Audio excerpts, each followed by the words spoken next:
தமிழ் சினிமாலயும் பல நடிகர்களுக்குள்ள ஏகப்பட்ட பஞ்சாயத்துங்க போயிட்டு இருக்குங்க. ரஜினி மற்றும் சத்யராஜோட பஞ்சாயத்தும் இந்த லிஸ்ட்ல இருக்கு. ரஜினியோட படங்கள்ல சத்யராஜ் நடிக்கிறது கிடையாது. ரஜினியே ஆசைப்பட்டு கேட்ட போதும் சத்யராஜ் அவரோட படங்கள்ல நடிக்க மறுத்துட்டாரு.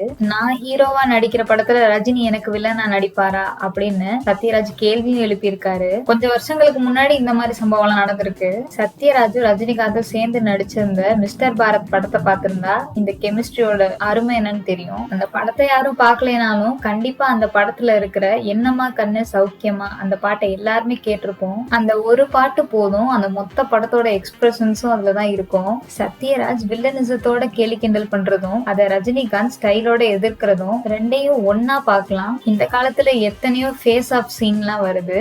ஆனா அது அந்த காலத்தோட ஃபேஸ் ஆஃப் சாங்குங்க. இவங்க ரெண்டு பேர் காம்போல எந்த படமும் எடுக்காம இருக்கிறது தமிழ் சினிமாவுக்கு ஒரு இழப்புன்னு தான் சொல்லணும். இவங்க ரெண்டு பேருக்கு மனக்கசப்புகள் இருக்கிறனாலதான் இவங்க ரெண்டு பேரும் சேர்ந்து படம் பண்ணலன்னு இவ்வளவு நாளா பல செய்திகள் வெளியாயிட்டு இருந்துச்சு. தற்போது பல வருஷங்கள் கழிச்சு சத்யராஜ் இந்த செய்திகளுக்கெல்லாம் ஒரு விளக்கம் கொடுத்திருக்காரு. ரஜினி படங்கள்ல நீங்க ஏன் நடிக்கிறது இல்லைன்னு சமீபத்துல ஒரு பேட்டியில சத்யராஜ்கிட்ட கேட்டிருக்காங்க. அதுக்கு சத்யராஜ் ரஜினிக்கும் எனக்கும் நடுவுல எந்த பிரச்சனையும் இல்ல அப்படின்றத தெளிவுபடுத்திட்டு, ரஜினி படங்கள்ல எனக்கு நடிக்க கொடுத்த கதாபாத்திரங்கள் எனக்கு திருப்தி இல்லாததா இருந்துச்சு, அதனாலதான் அவரோட நான் இணையல. எந்திரன் படத்துல ப்ரொஃபசர் கேரக்டரும் சிவாஜி படத்துல சுமன் அப்படின்றவர் பண்ண கேரக்டரும் ரெண்டுமே எனக்கு செட் ஆகல.